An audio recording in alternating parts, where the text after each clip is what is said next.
नमस्कार बच्चों, कैसे हैं आप सब। आशा करती हूँ आप सभी अच्छे होंगे, स्वस्थ होंगे, खुश होंगे और अपनी पढ़ाई भी अच्छे से कर रहे होंगे। तो जैसे कि आप सभी जानते हैं, मैं हूँ आपकी हिंदी की अध्यापिका और मैं स्वागत करती हूँ आप सभी का आईसीटी वर्चुअल क्लासरूम में।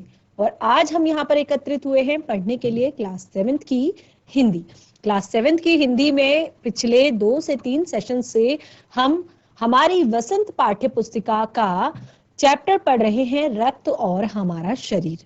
और बहुत ही ज्यादा इंटरेस्टिंग चैप्टर है, बहुत ही ज्यादा प्यारा चैप्टर है। हमें बहुत इंटरेस्ट इस चैप्टर को पढ़ने में आ रहा है और बहुत सारी बातें भी इस पाठ से अभी तक हम सीख चुके हैं, जो कि हमारे दैनिक जीवन में आवश्यक है, दैनिक जीवन के लिए आवश्यक है, हमारे परिवार के लिए आवश्यक है, हमारे आसपास के लोगों के लिए आवश्यक है कि अगर हम उन बातों को जाने और सभी लोगों को बताएं तो काफी लोग इससे लाभान्वित हो सकते हैं, प्रभावित हो सकते हैं। तो आज हमारा जो चैप्टर है वो लगभग कंप्लीट हो जाएगा और इस पाठ से जुड़े हुए प्रश्न उत्तर भी हम कर लेंगे। पाठ का बिल्कुल आखिरी पैराग्राफ हमारा चल रहा है। तो बच्चों, जिस तरह आपने अभी तक इस पाठ को पढ़ा है, ध्यानपूर्वक सुना है, समझने का प्रयास किया है, ठीक उसी तरह आज भी आप इसे समझने का प्रयास कीजिए, ध्यान पूर्वक सुनिए और फिर जब हम पाठ से जुड़े हुए प्रश्नों के उत्तर करेंगे तो आप साथ के साथ अपनी कॉपी में उत्तर लिख भी सकते हैं। वैसे तो पाठ को हमने बहुत अच्छे से पढ़ लिया है, तो अगर मैं कुछ प्रश्न आपको होमवर्क में भी दूं तो आप उन्हें कर सकते हैं। तो शुरू करते हैं हम आज का सेशन। चलते हैं स्मार्ट बोर्ड की तरफ, सभी बच्चे ध्यान से पढ़ेंगे। तो हमने अपने पिछले सेशन में पढ़ा था कि किस तरह जो व्हाइट ब्लड सेल्स होती हैं, किस तरह जो हमारे शरीर में बिंबाणु होते हैं उनका क्या काम होता है, व्हाइट ब्लड सेल्स का क्या काम होता है, बिंबाणुओं का क्या काम होता है। तो ये सारी चीजें हम अपने पिछले सेशन में पढ़ चुके हैं। और हम पिछले सेशन में एक और बहुत महत्वपूर्ण चीज हमने पढ़ी, वो था रक्त समूह। रक्त समूह के बारे में हमने पिछले सेशन में पढ़ा था और मैंने आप लोग को बताया था कि 4 प्रकार के रक्त समूह होते हैं।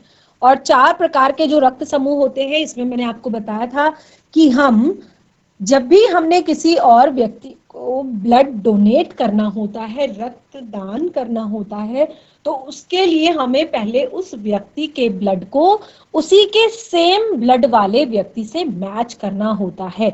यानी कि हम जो ए वाला व्यक्ति है उसको हम ए वाला ही ब्लड जो है चढ़ाएंगे, बी वाला व्यक्ति जो है उसको हम बी ब्लड ग्रुप वाला ही रक्त चढ़ाएंगे, ए बी वाला व्यक्ति जो है उसके लिए हम ए बी रक्त ग्रुप वाला ही व्यक्ति चुनेंगे और ओ वाले के हम ओ वाला ही व्यक्ति चुनेंगे। लेकिन इसमें भी मैंने आपको एक और महत्वपूर्ण बात बताई थी, बहुत ही ज्यादा जरूरी बात है कि मैंने आपको कहा था कि इसमें जो ए बी होता है ये सर्वग्राही होता है। सर्वग्राही यानी कि सबसे ये रक्त ले सकता है। ए बी जो है वो ए से भी रक्त ले सकता है, बी से भी रक्त ले सकता है, ओ से भी रक्त ले सकता है। ठीक है, केवल और केवल ए बी ये केवल तीनों से रक्त ले सकता है, चारों से। ए बी से तो लेगा ही लेगा क्योंकि सेम ब्लड ग्रुप है, लेकिन ए से भी ले सकता है, बी से भी ले सकता है और ओ से भी ले सकता है। लेकिन ओ इसमें जो है, ये जो ओ है, रक्त समूह ओ जो है, ये होता है सर्वदाता। यानी कि ये केवल सबको दे सकता है, किसी से ले नहीं सकता।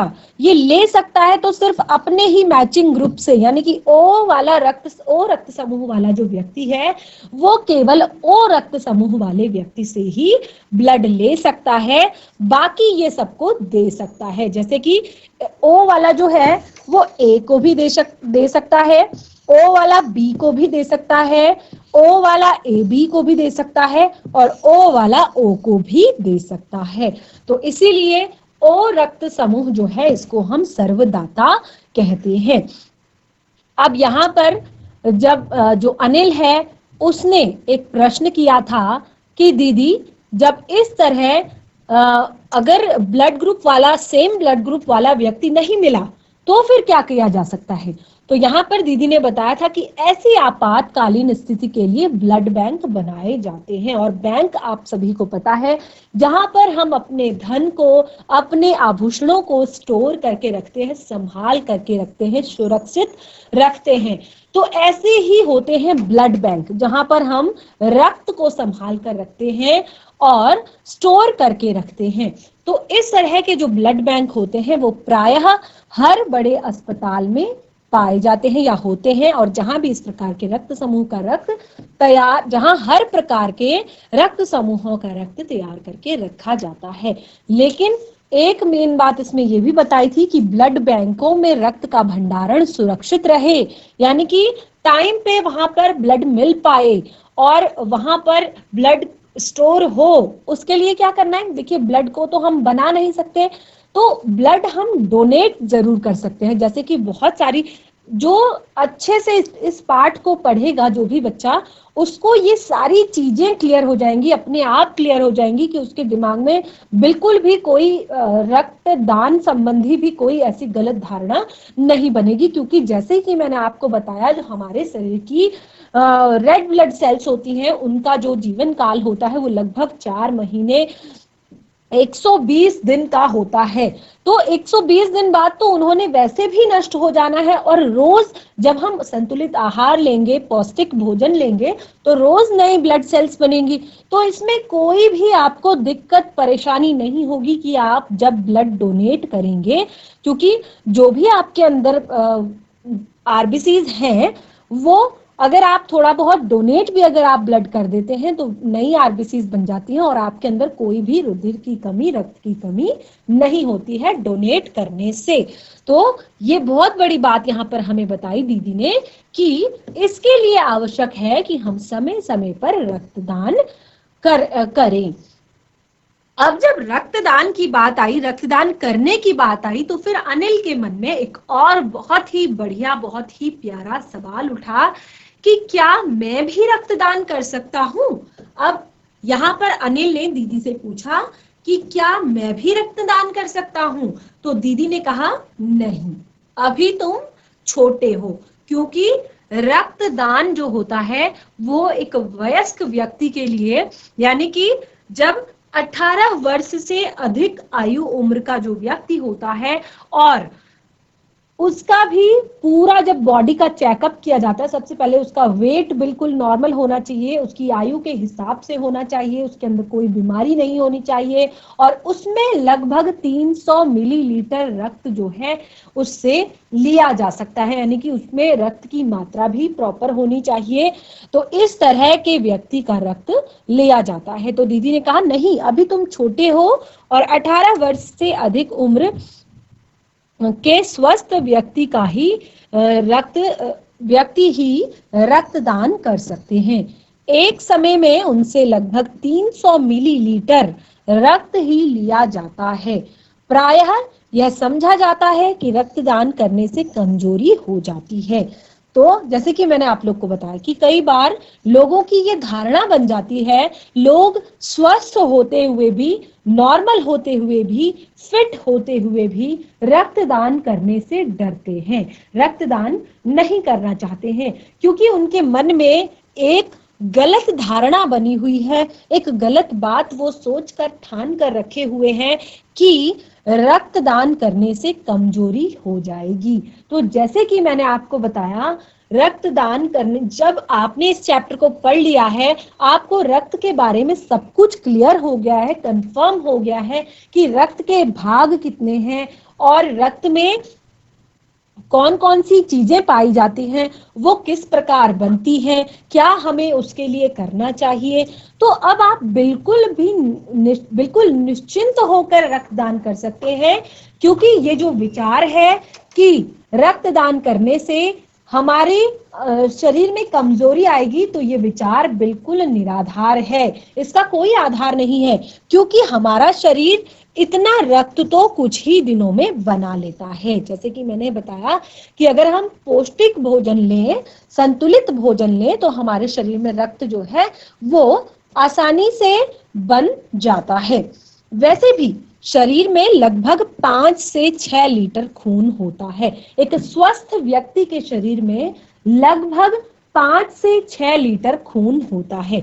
इसमें से यदि कुछ रक्त किसी जरूरतमंद व्यक्ति के लिए जीवन दान बन जाए तो इससे बड़ी बात और क्या हो सकती है। तो ये सभी के लिए समझने वाली बात है, क्योंकि आप लोग अभी छोटे हैं, आप लोग ब्लड डोनेट नहीं कर सकते हैं, आप लोग रक्तदान नहीं कर सकते हैं, लेकिन ये बात आप अपने घर के बड़ों को समझा सकते हैं, अपने माता पिता को समझा सकते हैं, अपने पास पड़ोस में समझा सकते हैं, अपने रिलेटिव्स को समझा सकते हैं कि रक्तदान जो होता है वो कितना ज्यादा जरूरी है और कितना बड़ा दान है, क्योंकि वो एक जरूरतमंद व्यक्ति के जीवन को बचा सकता है। और जैसे कि मैंने आपको बताया, आप बिल्कुल एक छोटा सा लॉजिक लेकर चलिए कि जो रेड ब्लड सेल्स हैं आपकी, वो 120 दिन में उन्होंने वैसे भी डिस्ट्रॉय हो जाना है, वैसे भी उन्होंने समाप्त हो जाना है, और रोज हमारे शरीर में रेड ब्लड सेल्स बनती रहती हैं, रोज ही हमारे शरीर में जो है रुधिर का निर्माण होता रहता है। बस आप प्रॉपर आहार लीजिए, नॉर्मल आहार लीजिए, पोषक तत्वों से युक्त आहार लीजिए, हरी सब्जियां लीजिए, फल लीजिए, दूध, मीट, अंडा, मांस, मछली, ये सारी चीजें अगर आप जो भी आप खाते हैं जो स्वस्थ रहने के लिए आवश्यक है, तो ये सारी चीजें आप लीजिए। इसमें आपको कोई भी परेशानी नहीं है कि आप उसके बाद ब्लड डोनेट करें और कोई भी बीमारी भी आपको नहीं पकड़ेगी। तो इस तरह यहाँ पर दीदी ने बहुत अच्छी एक बात जो है अनिल को समझाई और वो समझ भी गया कि रक्त, और एक चीज यहाँ पर क्या बताया हमें कि हमारे शरीर में लगभग 5 लीटर खून होता है, यानी कि एक जो स्वस्थ व्यक्ति है उसके शरीर में लगभग 5 से 6 लीटर खून होता है। तो यहाँ पर केवल और केवल आपको एक बार में 300 मिलीलीटर रक्त दान करना है। तो देखिए 1000 मिलीलीटर में 1 लीटर बनता है, 1000 मिलीलीटर का 1 लीटर बनता है। तो आपको केवल और केवल 300 ml ब्लड डोनेट करना है, जो कि आप 2 से 3 दिनों में उसको अपने शरीर में रिकवर कर सकते हैं, उसको अपने शरीर में फिर से बना सकते हैं। वो शरीर फिर से 2 से 3 दिनों में इतना रक्त जो है आराम से बना लेगा।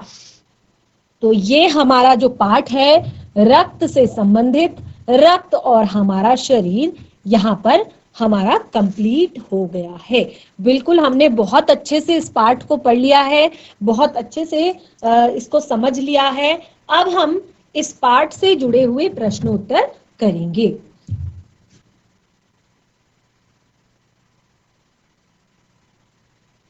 क्योंकि पाठ को हम बहुत अच्छे से पढ़ चुके हैं, तो आशा करती हूँ कि आप प्रश्नों के उत्तर मुझे दे पाएंगे और आप अपनी कॉपी में लिख पाएंगे। तो यहाँ पर पहला जो हमारा प्रश्न है वो है,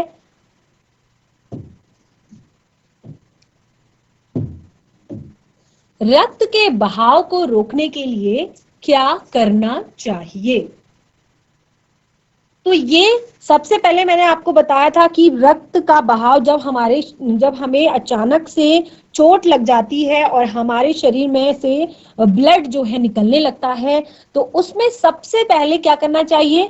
सबसे पहले हमें उस पर एक साफ सुथरा कपड़ा कसकर बांध देना चाहिए। अगर चोट छोटी सी है तो आप उसे थोड़ी देर हाथ से दबाकर रख सकते हैं, और थोड़ी देर बाद क्या होता है कि ब्लड जो हमारे शरीर में जो बिंबाणु होते हैं वो वहां पर एक मकड़ी के जाल की तरह संरचना बना देते हैं। एक येलो कलर का जो प्लाज्मा होता है उस पर जम जाता है और धीरे धीरे धीरे वो वहां पर ब्लड क्लॉटिंग स्टार्ट हो जाती है, यानी कि रुधिर का थक्का बनना शुरू हो जाता है और वहां पर रक्त जो है रुक जाता है, खून बहना रुक जाता है। तो इसीलिए यहाँ पर कहा है कि आपको रक्त के बहाव को रोकने के लिए सबसे पहले तो उस पर, अगर छोटी सी चोट है तो आप उसे उंगली से ऐसे दबा कर रख सकते हैं, और अगर चोट बड़ी है तो आप सीधे डॉक्टर के पास लेकर जाएंगे, लेकिन उससे पहले आप उस जगह पर साफ सुथरा एक कपड़ा कसकर बांधेंगे। इस तरह जो है ब्लड निकलना बंद हो जाएगा और आप उस व्यक्ति को आराम से हॉस्पिटल लेकर जा सकते हैं, डॉक्टर के पास लेकर जा सकते हैं। तो आप इस प्रश्न का उत्तर, आशा करती हूँ कि अगर जितना मैं आपको बता रही हूँ इससे थोड़ा बहुत हिंट लेकर आप लिख सकते हैं। और अगर कोई चीज समझ में नहीं आती है तो मैं फिर से आपको बता दूंगी। अगला है, खून को भानुमति का पिटारा क्यों कहा है? शुरू में जब आपको यहाँ पर अनिल और दीदी की बातचीत शुरू हो रही थी तो उन्होंने ब्लड के बारे में अनिल को बताना शुरू किया था। तो उन्होंने कहा था कि रक्त जो है वो भानुमति के पिटारे के समान है। तो भानुमति का पिटारा जो ये शब्द है ना, ये एक लोकोक्ति है, यानी कि जिसका अर्थ है कि किसी पोटली में बहुत सारा सामान होना। बाहर से दिखने में तो वो एक सामान्य सी पोटली है, लेकिन अंदर उसके बहुत ज्यादा कुछ खजाना है, बहुत अच्छी अच्छी चीजें हैं। तो इसीलिए यहाँ पर रक्त को भानुमति का पिटारा जो है नाम दिया है, क्योंकि खून को अगर हम ब्लड को, रक्त को अगर हम नॉर्मल देखें तो वो हमें एक लाल रंग का द्रव केवल और केवल दिखाई देता है। लेकिन उसी रक्त की एक बूंद को भी अगर हम माइक्रोस्कोप में लेकर देखें, सूक्ष्मदर्शी से अगर हम देखें, तो उसमें देखते हैं कि उसमें 3 भाग रक्त के हमें दिखाई देते हैं। सबसे पहले प्लाज्मा और 2 टाइप के जो है कण, सबसे पहले रेड ब्लड सेल्स और व्हाइट ब्लड सेल्स। और सबसे ज्यादा क्या होता है, उसमें लाखों की संख्या में हमें लाल रक्त कण जो है दिखाई देते हैं, क्योंकि इतनी ज्यादा लाल रक्त कण होते हैं कि जिनकी हम कल्पना भी नहीं कर सकते, और उसी के कारण हमारे ब्लड का, रक्त का रंग जो है वो लाल दिखाई देता है। ठीक है, तो इसीलिए यहाँ पर रक्त को भानुमति का पिटारा कहा है। अगला प्रश्न है, एनीमिया से बचने के लिए हमें क्या क्या करना चाहिए? तो एनीमिया के 3 यहाँ पर कारण बताए थे कि 3 अलग अलग कारणों से एनीमिया हो सकता है। तो वही जो कारण है वो हमें नहीं करने चाहिए। जैसे कि सबसे पहले हमें एनीमिया से बचने के लिए पौष्टिक भोजन करना चाहिए, यानी कि हमें अपने शरीर का जो अस्थि मज्जा है, जहां पर रक्त का निर्माण होता है, उसको कच्चे माल की व्यवस्था पूर्ण रूप से करानी चाहिए। तो शरीर का कच्चा माल क्या है, रक्त बनने का कच्चा माल क्या है? विटामिन्स हैं, प्रोटीन्स हैं, कार्बोहाइड्रेट्स हैं, फैट्स हैं और खनिज लवण हैं। तो हमें अपने खाने में हरी सब्जियां, फल, दूध, अंडा, मांस, मछली, गेहूं और दालें, ये सारी हमें अपने भोजन में प्रयोग में लानी चाहिए। और इससे क्या होगा, और भी बहुत सारी चीजें मैंने बताई थी कि हमें खुले में रखा हुआ खाना नहीं खाना है, फर्श पर नंगे पैर नहीं चलना है, अपने खाने से पहले हाथ धोने हैं और खाने के बाद हाथ अच्छी तरह से धोने हैं, खुले में शौच नहीं करनी है। बहुत सारी चीजें, बहुत सारी बातें मैंने आपको इस रोग से बचने के लिए बताई थी। और भी चीजें आपको इस पाठ में बताई गई हैं जो आप इसमें लिख सकते हैं। तो यहाँ पर अगर रक्त का निर्माण हमारे शरीर में रेगुलर तरीके से हो रहा है तो हम एनीमिया रोग से बच सकते हैं। अगला प्रश्न है, पेट में कीड़े क्यों हो जाते हैं, इससे कैसे बचा जाता है? देखिए, पेट में कीड़े किस चीज से होते हैं ये भी मैंने आपको बताया था। सबसे पहले दूषित जल और दूषित भोजन करने से पेट में कीड़े होते हैं। तो इसके लिए हमें साफ और स्वच्छ जल पीना चाहिए, ढका हुआ भोजन करना चाहिए, ताजा भोजन करना चाहिए और भोजन को खुला नहीं रखना चाहिए। और खाने से पहले हाथ धोने चाहिए, खाने के बाद में हाथ धोने चाहिए। और फर्श बिल्कुल सेम तरीका की नंगे पैर फर्श पे नहीं चलने चाहिए, क्योंकि जो आसपास बीमारी फैलाने वाले कीटाणु हैं, उनके जो लार्वे होते हैं वो हमारे शरीर में प्रवेश कर जाते हैं और हमारी आंतों में पहुंच जाते हैं। इसीलिए सबसे मेन बात इसमें यह है कि खुले में शौच नहीं करनी चाहिए और आसपास स्वच्छता रखनी चाहिए। अगला प्रश्न है, सफेद रक्त कणों को वीर सिपाही क्यों कहा है? बहुत ही प्यारा प्रश्न है, क्योंकि ये सफेद रक्त कण जो होते हैं वो शरीर में रोगाणुओं से हमारी रक्षा करते हैं। जो भी इन्हें लगता है कि ये शरीर में गंदगी फैलाने के लिए आया है, ये शरीर में कुछ शरीर को बीमार करने के लिए आया है, तो ये फट से उससे लड़ जाते हैं और उसको वहीं पर मार गिराते हैं। यानी कि हमारे शरीर को ये रोगाणुओं से सुरक्षित रखते हैं। इसीलिए ये यहाँ पर हमारे शरीर का वीर सिपाही इन्हें कहा गया है। ब्लड बैंक में रक्तदान करने से क्या लाभ होता है? देखिए, ब्लड बैंक में रक्तदान करने से क्या होता है, रक्त सुरक्षित रहता है और जब भी किसी व्यक्ति को उस ब्लड ग्रुप के रक्त की आवश्यकता होती है तो उसे वहां से लाकर दिया जा सकता है। और मेन एक आपको 3 चीजें मैंने इसमें बताई थी कि इसमें सबसे पहले प्लाज्मा होता है, प्लेटलेट्स होती हैं और कण होते हैं रुधिर के। तो इन तीनों को अलग अलग भी हम उपयोग में ला सकते हैं। अगर किसी को प्लाज्मा की आवश्यकता है तो उसे हम केवल और केवल प्लाज्मा चढ़ाएंगे, और अगर किसी को बाकी चीजों की आवश्यकता है तो हम उसे बाकी चीजें देंगे। तो इस तरह से हम एक बार ब्लड डोनेट करके 3 जिंदगियां बचा सकते हैं। तो इसीलिए हमें ब्लड बैंक में रक्तदान करना चाहिए। अगला प्रश्न है, सांस लेने पर शुद्ध वायु से जो ऑक्सीजन प्राप्त होती है उसे शरीर के हर हिस्से में कौन पहुंचाता है? बहुत ही अच्छा है, लाल रक्त कण। लाल रक्त कण जो है वही हमारे शरीर में वायु का संचरण एक स्थान से दूसरे स्थान पर करते हैं। तो बच्चों, हमारा ये जो चैप्टर काफी दिनों से चल रहा था, रक्त और हमारा शरीर, आज कंप्लीट हो गया है। बहुत अच्छे से हमने इस पाठ को पढ़ लिया है और बहुत अच्छे से हमने इस पाठ को समझा है। अभी तक आपने देखा होगा कि शुरू से लेकर अंत तक ये पाठ, इस पाठ की हर एक जो लाइन है, हर एक जो पैराग्राफ है, हर एक जो पंक्ति है, वो हमें कुछ न कुछ सिखा रही है। तो आज भी हमने रक्तदान के महत्व को जाना और रक्त दान हमें क्यों करना चाहिए ये हमने जाना। तो ये पाठ कंप्लीट हो चुका है। पाठ से जुड़े हुए प्रश्नोत्तर भी मैंने आप लोगों को करा दिए हैं। आशा करती हूँ कि आप अब इसको अपनी कॉपी में कर पाएंगे और काफी बच्चों ने शायद कर भी लिए होंगे। तो अब हम इस पाठ को यहीं समाप्त करते हैं, इस सेशन को यहीं समाप्त करते हैं। मिलेंगे नए सेशन में एक नए पाठ के साथ। तब तक के लिए धन्यवाद। आपका दिन शुभ हो।